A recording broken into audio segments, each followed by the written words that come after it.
All right, so can I just ask a question? And if you got this on your car, whatever, remember, when I teach something, this is not legalism. I don't care where your hippie stuff. I don't care. I got a daughter that's half a hippie. Now, so you got this guy over here. He's got his peace sign on. You got the peace symbol. All right, so let me ask you something. How does this and this mean the same thing when they're not even going in the same direction? And you're going to find out later on in the summer that this peace symbol that this guy is wearing is actually an upside down broken cross, and it is demonic. And yet, through culture and through society, they got a whole brand new millennial hippies running around with all this. All right? Now, this here is the key to it all. So if you want to understand the V symbol, the peace symbol, here it is. In Kabbalism, this is known as the tree of life. Okay? On this side, you will see the tree of life laid out from esoteric Kabbalism. Okay? So here's where you're at, right here. This is heaven. This is the abyss. By the way, that is described in the Bible identically to that. But then you have all these katras, third eye opening and so on. On this side, you see the two pillars. You see the archway. You see the all-seeing eye. This is all masonry work. You see the pentagram star up here. Okay? This V right here is where it starts. Now, here's what's interesting. The vast majority of people that, hey man, couldn't tell you one thing about Kabbalism. Not one thing. They couldn't tell you a whole lot about the Bible or any religion. All they know is, man, I don't want to fight, man. Just smoke dope, man. Right? So now, bottom line is this. We'll get more into this, but when we look at esoteric symbolism with people like Madonna and Lady Gaga and Britney before she went nuts, this is what they're into, and not only are they not hiding it, they tell you we're into Kabbalism. They're not hiding it. She had at the Super Bowl a few years ago, I think it was 2015, her words, not mine, a 33-minute sermon as she performed. Now, I don't know what you do on Sundays when I'm giving my sermon. They're longer than 33 minutes, by the way. Right? But the idea is to convince you of something, right? Otherwise, why am I up there? Just babbling? I'm trying to convince you of something. Now, hang with me. Aleister Crowley had some disciples. Now, he had a bunch of disciples. Anton LaVey, the founder of the Church of Satan, and Anton LaVey's son, who left the Church of Satan because it, quote unquote, wasn't satanic enough, right? Now, so a guy named L. Ron Hubbard was a student of Aleister Crowley. Now you're starting to see, when we start looking into Hollywood, the connection. Okay, Aleister Crowley, L. Ron Hubbard, who is the founder of Scientology. You ever? There's a channel on my TV now dedicated to this thing, man, on Scientology. But so we have guys like Tom Cruise, Nicole Kidman, Brooke Shields. There's all kinds of them in here that are involved in Scientology. Okay, now Hubbard was friends with Jack Parsons of JPL. Now, Jack Parsons and the Jet Propulsion Laboratory were the forerunners of NASA. They were the guys producing jet propulsion engines out there in California. And here's what happens is people think that mysticism and spiritualism and science are all separated. And in fact, no, they're all connected. So Jack Parsons, okay, who's friends with L. Ron Hubbard, Jack at the time was a master Agape Lodge number 2 of one of the American lodges of Aleister Crowley's OTO. Okay? In 1947, Hubbard and Parsons, let me word this right, got a lady and through summoning a demon, performed marital relations with her asking the demon to empower what they would call a moonchild, or what's known as Babylon workings. What they were asking for was for the whore of Babylon to be brought into the world. Now, this was the key scientists of the time. Now, I'm just connecting dots tonight, all right? Now, so now that we're off of Aleister Crowley, let's think about stars. Now, how many of you guys, now I'm fascinated with stars, guys. I just bought a camera to be able to look at the moon much easier. And at the end of the day, stars are fascinating to me. How many of you have ever looked up in the sky and saw that shape?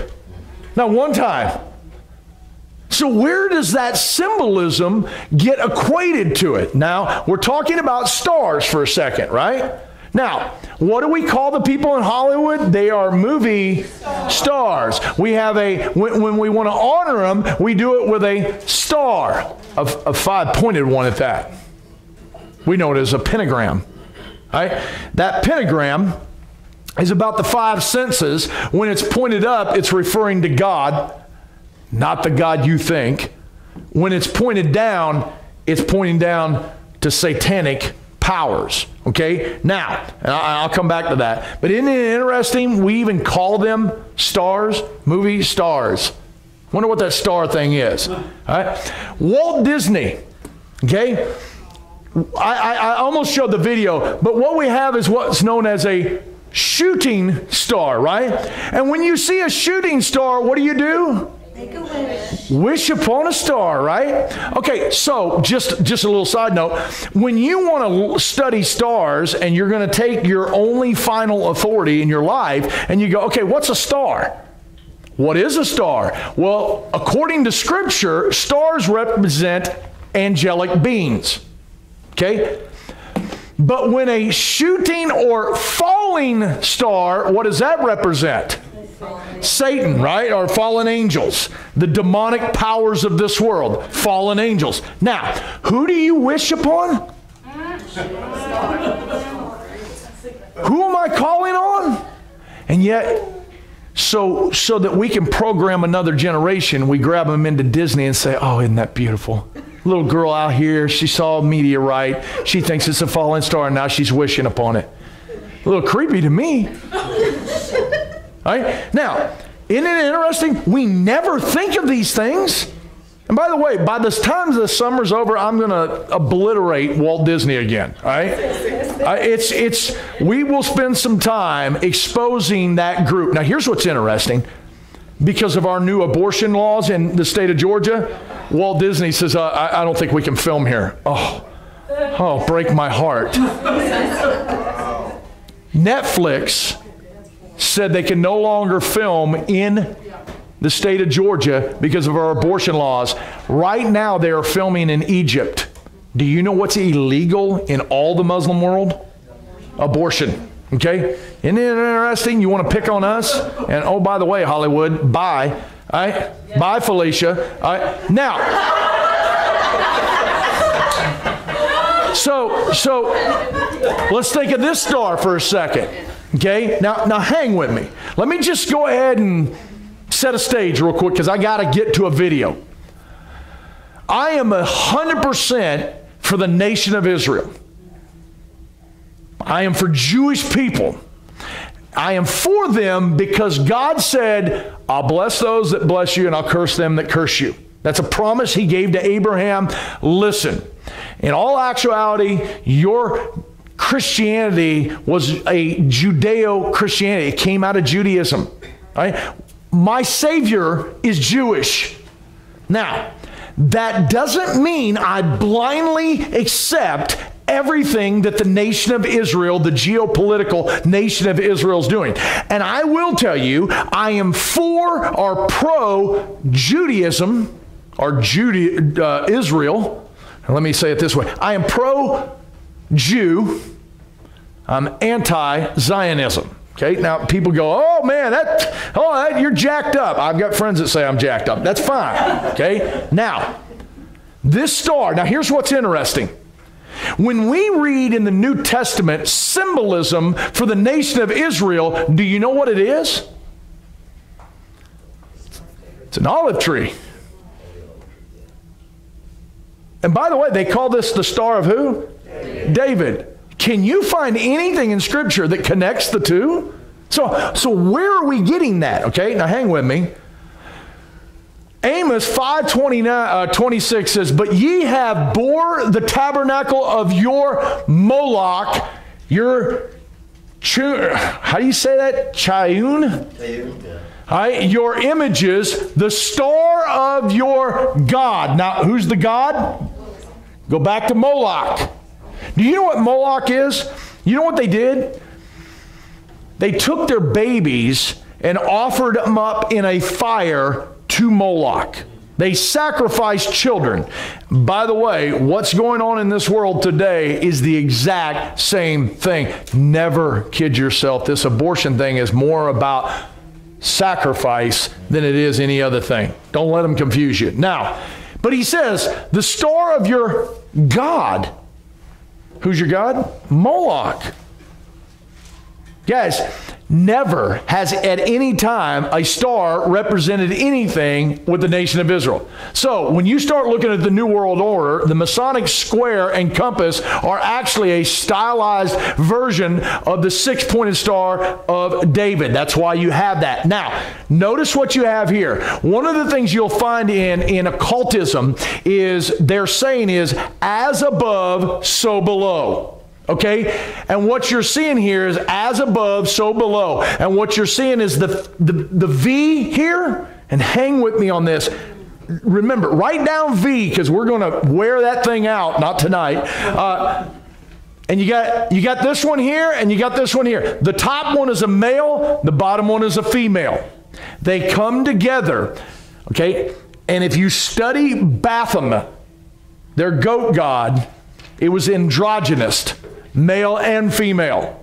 And so when they come together, that's where you get this six-pointed star. All right? I don't have time to take you through all the sixes that are involved in that. Now, this guy right here, a guy named Bill Schoenbaum. Now, let me tell you something. You can find him on the internet. He's a Christian today. He used to be a vampire. He used to be a full-blown occultist. And when I say a vampire, drank blood. This still goes on today, okay? And he made the comment. He said, he says, when you wanted to call forth a demon, the best symbol to do it with was a hexagram. That is a hexagram. When you called forth this demon, you were doing it to cast a spell upon the other individual, or cast a hex upon them. He says it's a very powerful tool to invoke Satan. Now, think about it. What do we use to invoke our power? It's a book. We speak. Here's what's cool.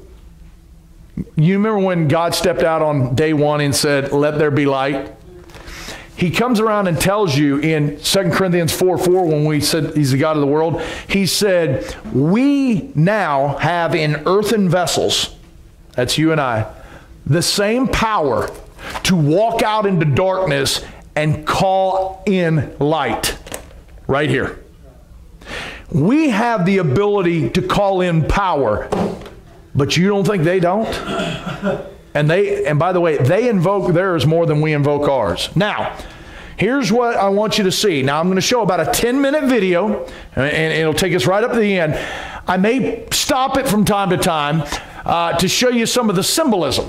But Madonna, who is a high-ranking witch, and when I say witch, don't take that as a derogatory, that's not a name calling, that's a title.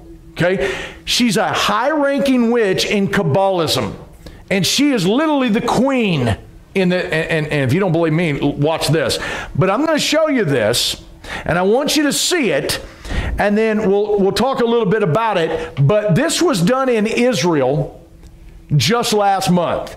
Now, what you're going to be seeing is a ritual. By the way, if you get all jacked up because we're showing this at the church, then you might want to take the summer off, all right? So now, let me play this. All right, welcome to Corey Coffee and Conspiracy Redo. Guys, if you're watching part 2 of this lesson, you will notice that earlier in the week, YouTube had kicked us off of the platform because we had used a video with Madonna that back in May, I think it's May 18th, back just a month ago in Israel.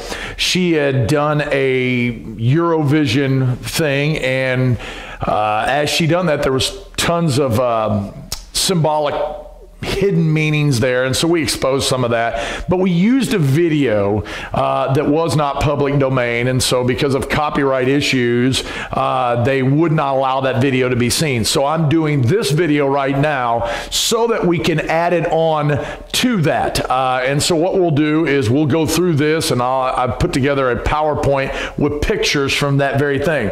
Now I'm going to add a link to the bottom of this YouTube page so that you can go on, watch that video. I'd encourage you to go and watch it, and then what we will do here is break this down. So on the Corey Coffee and Conspiracy, obviously as we move forward, we're going to be using a lot of videos this summer as we're talking about Hollywood and symbolism in Hollywood. We're going to be dealing with the Super Bowl halftime shows this coming week, and so I just wanted to add this to it.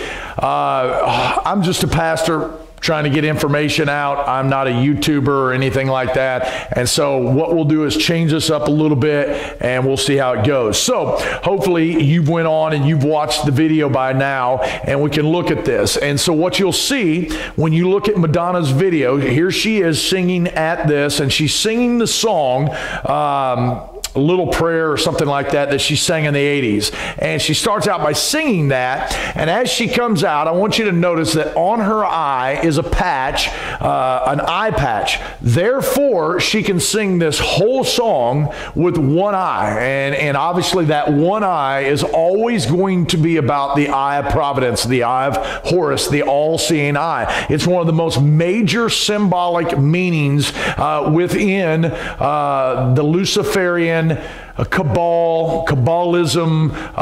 anything you want to study with esoteric mystery schools, man, it's going to come back to that all-seeing eye. We're going to talk more about that. It's actually the third eye, obviously, in Kabbalism. It's on the tree of life. We'll talk more about that as we go throughout the summer. But I want you to notice she's going to sing the whole thing, one eye, but on the other eye is a patch that has an X on it.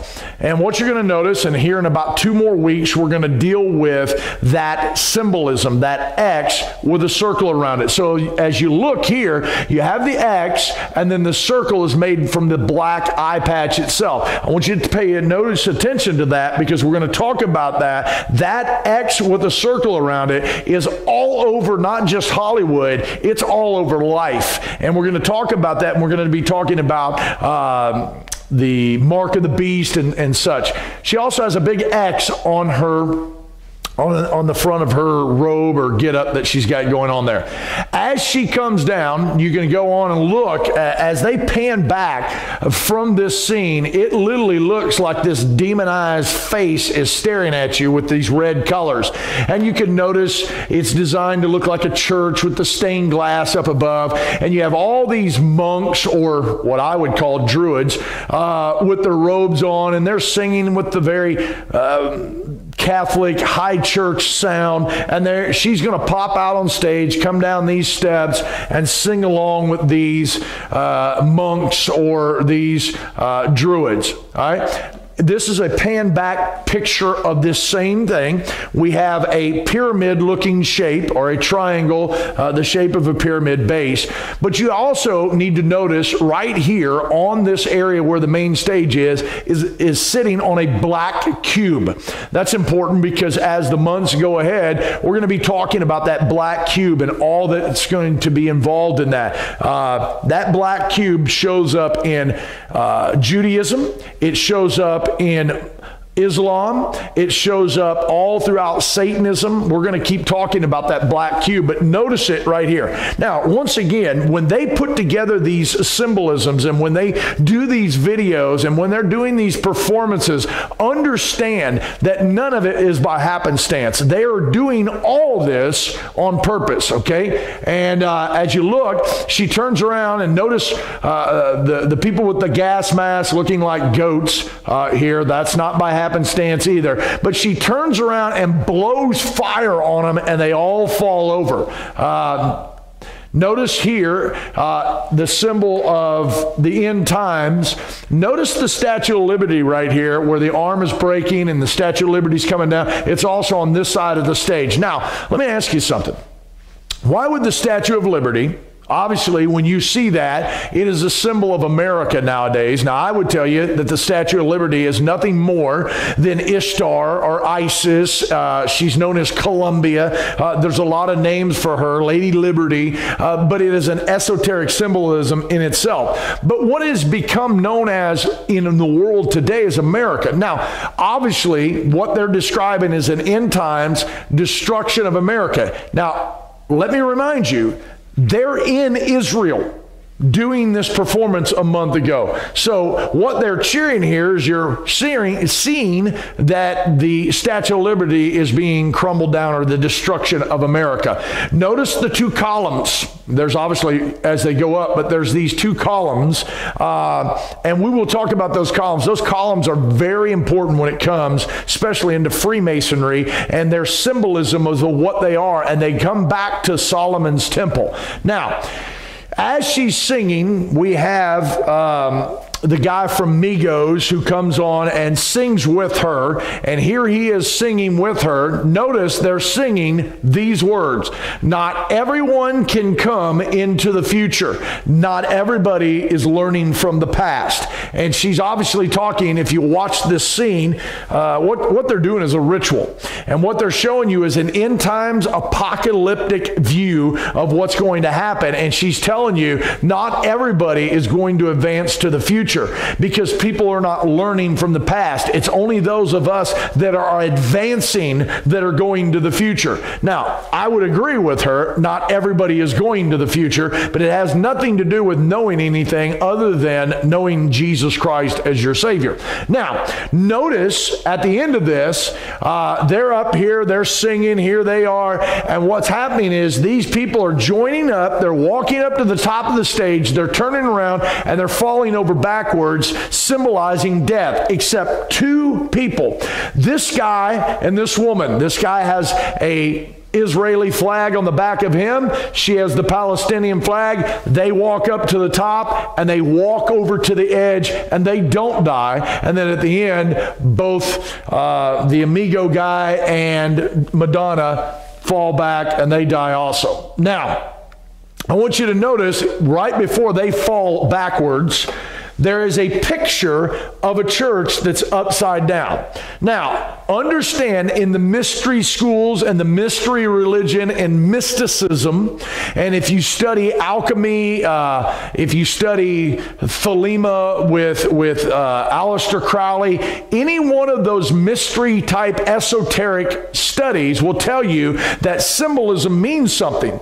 And what they do is take symbolism that means one thing and they invert it. Okay, that's why you'll see an upside down cross. Let's take the pentagram itself, a 5-pointed star. When the star is pointing north, it is, for the lack of better terms, pointing to the good guys. When the star points south, it's to the evil one. Okay, so now to us as Christians, we have been commanded by Jesus Christ and by the Bible not to have any kind of symbolism. And that's why we don't have graven images. But to them, it means something. And so therefore, they take a symbol and they invert it, meaning evil. What they are showing you is a cross on the underside of it. Now, here, upside down cross, got the church that's upside down. Now, here's what's interesting. Now, it's a Catholic church, obviously, and I am not Catholic. I am a Bible believer, but I particularly am Baptist.